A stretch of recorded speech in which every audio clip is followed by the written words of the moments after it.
Bonjour à tous, aujourd'hui nous allons réaliser une enveloppe en volume sous forme d'une boîte cravate. Donc voici le modèle terminé.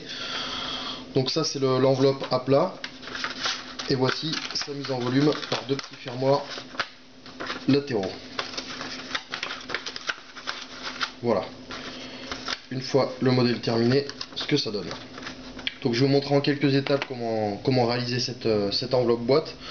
Donc on va avoir besoin d'un petit peu de matériel, un cutter, une règle, du scotch double face ou de la colle en bâton. Donc pour commencer, on va tracer le fil sur une feuille A3.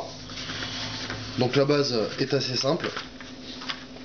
Vous allez faire un rectangle de 13,5 par 18,5 environ, 18,5 ou 20 en fonction de la longueur que vous voulez donner à votre boîte et à ce que vous avez à y mettre dedans.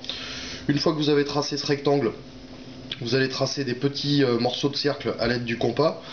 Pour vous donner un repère, si vous tracez un trait à ce niveau-là, vous devez être à environ 2,2 cm de votre repère, ce qui veut dire que cette forme d'œil là ici fait 4,5 cm de large. Donc vous la répétez une fois, deux fois, trois fois, quatre fois, et vous prévoyez une petite patte d'au moins 2 cm pour le collage de votre boîte. Plus la patte est large, plus la boîte sera robuste. Voilà, une fois que vous avez votre forme, donc sur la feuille A3, on peut commencer à préparer notre papier. Donc pour ça on va commencer par les rainages. Donc pour marquer les rainages on va utiliser le dos du cutter. Donc on a un rainage droit, voilà, et ensuite 4 rainages arrondis. Donc pour les rainages arrondis, on va ne pas servir de la règle évidemment, mais suivre simplement notre contour rond avec le dos du cutter. Voilà, on prend son temps, toujours. On suit bien l'arrondi. Plus votre arrondi est bien rond, plus votre pli sera précis et bien marqué. Et plus joli également. Voilà.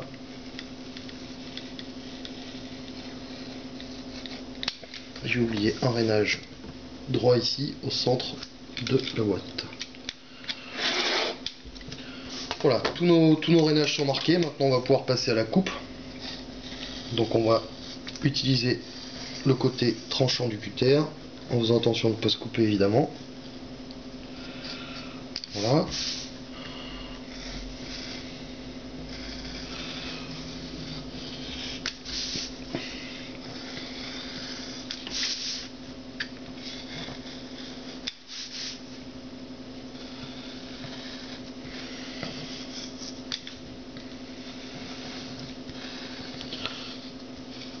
Nos arrondis et la dernière partie qui est droite.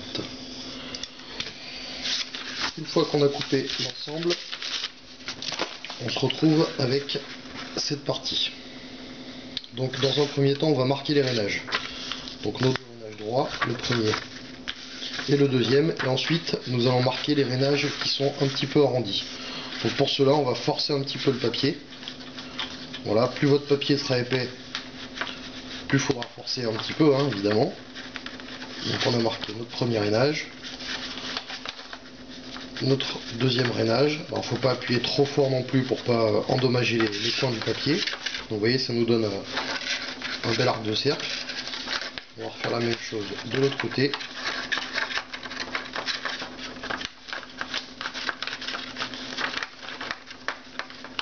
Et sur le dernier, voilà. Donc là on se retrouve bien avec les deux arcs ici et les deux autres arcs de cercle là-bas.